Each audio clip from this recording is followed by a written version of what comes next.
Hello everyone, welcome to SR tutorials. Friends, ఈ వీడియోలో మనం తెలంగాణకు సంబంధించి న్యూస్ పేపర్లో పబ్లిష్ అయిన ఒక ఇంపార్టెంట్ అప్డేట్ని గురించి అయితే తెలుసుకుందాం. సో ఇక్కడ మనకి ఒకే ఒక్క కార్డ్ అంటూ ఇచ్చారు. రేషన్, ఆరోగ్య, సంక్షేమ పథకాలకు ఒకే డిజిటల్ కార్డ్ అంటూ ఇచ్చారు.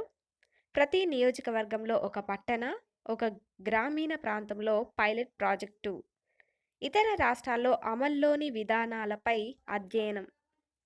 ముఖ్యమంత్రి రేవంత్ రెడ్డి వెల్లడి అంటూ మనకు విజయక్రాంతి పేపర్లో అయితే పబ్లిష్ అయింది. సో దీని గురించి అయితే తెలుసుకుందాం. సో ఇదైతే చాలా ఇంపార్టెంట్ అప్డేట్ అండి. ఎవరు కూడా స్కిప్ చేయకుండా లాస్ట్ వరకు ఫాలో అవ్వండి. ఫ్రెండ్స్, ఇలాంటి మరిన్ని వీడియోస్ కోసం మా ఛానల్ని సబ్స్క్రైబ్ చేసుకొని వీడియోని లైక్ చేసి మీ సపోర్ట్ని తెలియచేయండి. సో ఇక్కడ చూస్తే తెలంగాణ రాష్ట్రంలో ప్రతి కుటుంబానికి ఫ్యామిలీ డిజిటల్ కార్డ్ ఇవ్వాలని రాష్ట్ర ప్రభుత్వం యోచిస్తున్నది. రేషన్, ఆరోగ్య, ఇతర సంక్షేమ పథకాలన్నింటికీ ఒకే కార్డు ద్వారా అందించాలని భావిస్తోంది. ఈ అంశంపై వైద్య ఆరోగ్య, పౌర సరఫరాల శాఖ అధికారులతో ముఖ్యమంత్రి రేవంత్ రెడ్డి తన నివాసంలో సోమవారం సమీక్ష నిర్వహించారు. కుటుంబాల సమగ్ర వివరాల నమోదుతో ఇప్పటికే రాజస్థాన్, హర్యానా, కర్ణాటక రాష్ట్రాలు కార్డులు ఇచ్చినందున వాటిపై అధ్యయనం చేయాలని, వాటితో కలుగుతున్న ప్రయోజనాలు, ఇబ్బందులపై అధ్యయనం చేసి ఒక సమగ్ర నివేదిక రూపొందించాలని ముఖ్యమంత్రి అధికారులను ఆదేశించారు.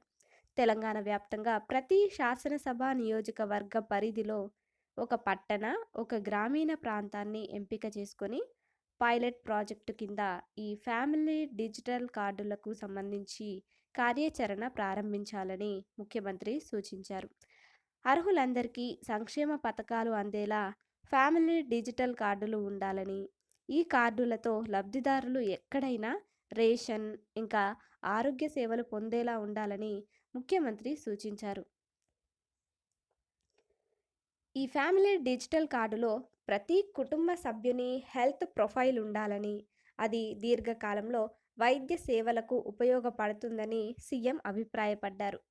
ఆయా కుటుంబ సభ్యులు ఆయా కుటుంబ సభ్యులు తమ కుటుంబాల్లో సభ్యుల కలయిక, తొలగింపునకు సంబంధించి ఎప్పటికప్పుడు కార్డును అప్డేట్ చేసుకునేలా అవకాశం ఉండాలని సీఎం రేవంత్ రెడ్డి సూచించారు.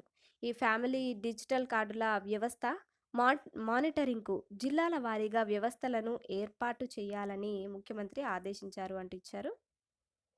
అదేవిధంగా ఈ సమావేశంలో రాష్ట్ర మంత్రులు ఉత్తమ్ కుమార్ రెడ్డి, దామోదర రాజనరసింహ, రాష్ట్ర ప్రభుత్వ ప్రధాన కార్యదర్శి శాంతి కుమారి, ముఖ్యమంత్రి ప్రత్యేక కార్యదర్శి అజిత్ రెడ్డి, ఇంకా ముఖ్యమంత్రి కార్యదర్శులు చంద్రశేఖర్ రెడ్డి, సంగీత సత్యనారాయణ, ఇంకా పౌర సరఫరాల శాఖ కమిషనర్ డిఎస్ చౌహాన్, ఇంకా ఆరోగ్య శాఖ కార్యదర్శి క్రిస్టియానా జడ్ జోంగ్తు తదితరులు దీనిలో పాల్గొన్నారు అంటూ. సో ఈ విధంగా అయితే మనకైతే ఒకే ఒక్క కార్డ్ అంటూ రావడం జరిగింది. రేషన్, ఆరోగ్య, సంక్షేమ పథకాలకు ఒకే డిజిటల్ కార్డ్ అంటూ.